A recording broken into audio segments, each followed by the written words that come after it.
여러분, 혹시 가족 문제 때문에 속상했던 경험이 나중에는 엄청난 성공 철학으로 이어진다면 믿어지시나요?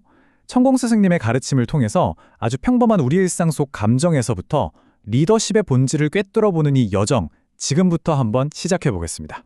자, 바로 이 질문에서 모든 게 시작됩니다. 아들이 며느리한테 잘해주면 왠지 모르게 서운하고 사위가 내 딸한테 잘해주면 그렇게 예뻐 보일 수가 없는 이 마음. 우리 주변에서 너무 흔하게 볼 수 있죠. 이 감정의 모순 뒤에 엄청난 자연의 법칙이 숨어 있다고 하는데요. 그리고 이게 놀랍게도 리더십의 본질로까지 이어진다고 합니다.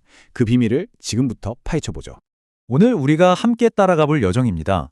한 가정의 이중잣대 문제에서 시작해서 아이가 자라는 자연의 법칙을 배우고요. 30살이라는 인생의 중요한 전환점을 거쳐서 리더를 이끄는 세 종류의 인도자를 만난 뒤에 과연 진정한 성공이란 무엇인지 그 해답까지 찾아가 볼 겁니다. 자, 그럼 첫 번째 주제, 이중잣대의 진실입니다.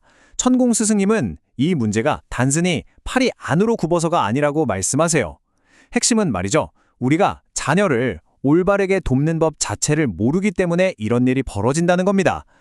그렇죠.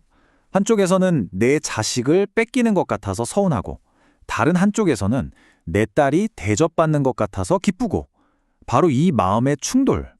그런데 천공 스승님은요, 이게 단순히 팔이 안으로 굽는 그런 차원의 문제가 아니라고 딱 짚어주십니다. 이 감정 밑바닥에는 훨씬 더 근본적인 오해가 깔려 있다는 거죠. 그렇다면 진짜로 자녀를 위하고 잘해주는 것은 뭘까요? 천공 스승님은 그 정의를 완전히 새롭게 내리십니다. 무작정 다이아 반지를 사주고 좋은 집을 해주는 게 아니라는 거예요.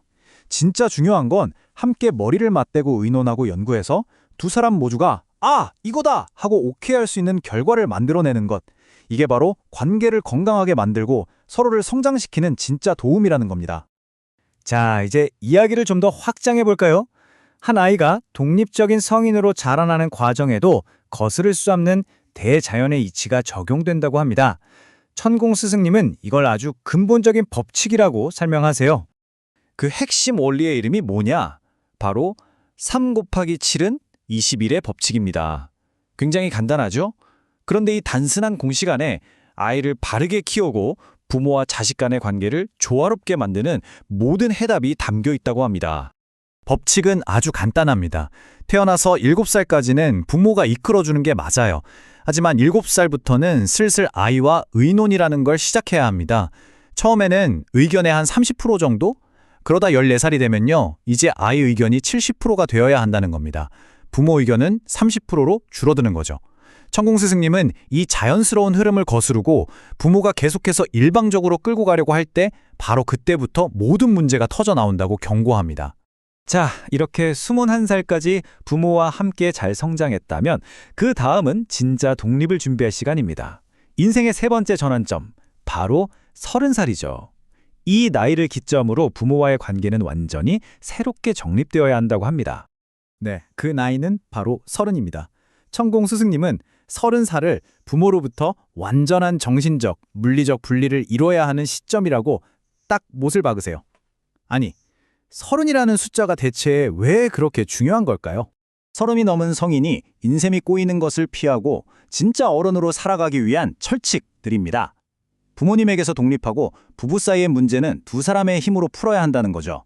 더 이상 부모님께 의지하는 게 아니라 사회에서 만난 선배, 즉 멘토와 의논하면서 자기 길을 갖춰야 할 때라는 겁니다.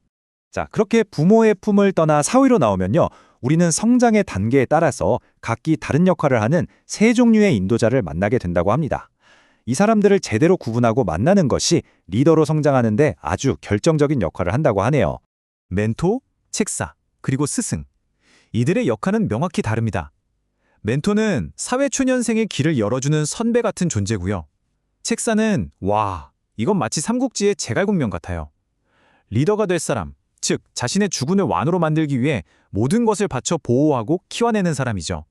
그리고 마지막, 스승은 이미 힘을 갖춘 리더가 그 힘을 올바르게 써서 세상을 이롭게 하는 빛나는 인생을 살도록 이끌어주는 최종적인 안내자입니다.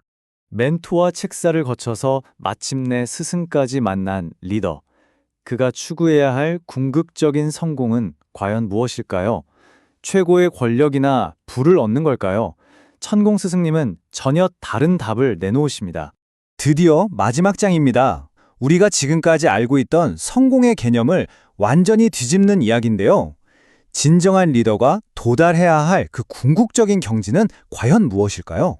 진정한 성공에 이르는 길입니다. 핵심은 이거예요. 리더가 스승의 가르침에 따라서 바른 활동을 하고 그 결과로 만들어진 빛이 사람들에게 이로움을 줄 때 비로소 사람들이 그를 진심으로 존경하게 된다는 겁니다. 결국 이 존경이야말로 성공한 인생의 유일한 증거라는 것이죠. 그리고 이 개념은요, 특히 대한민국의 리더들에게 정말 중요한 메시지를 던집니다. 천공 스승님에 따르면 우리나라 대통령이나 대기업 총수들의 무대는 더 이상 한국이 아니라는 거예요. 이들의 진정한 성공은 대한민국을 넘어서 인류 전체의 존경을 받는 것이어야 합니다.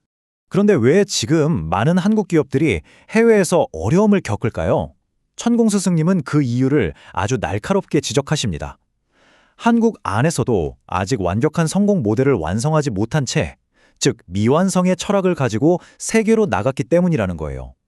오직 돈을 벌기 위한 목적으로만 접근하니까 현지에서 존경을 받지 못하고 결국 세계 최고의 기술을 가지고도 쫓겨나는 신세가 된다는 따끔한 비판입니다.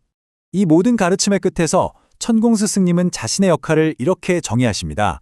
이미 성장을 다 마쳤지만 아직 어떻게 빛을 내야 할지 모르는 리더들이 인류 사회에서 존경받으면서 빛나는 인생을 살 수 있도록 그 지혜와 해답을 주기 위해 이 세상에 왔다고 말입니다. 여러분은 오늘 이 메시지에서 어떤 영감을 얻으셨나요?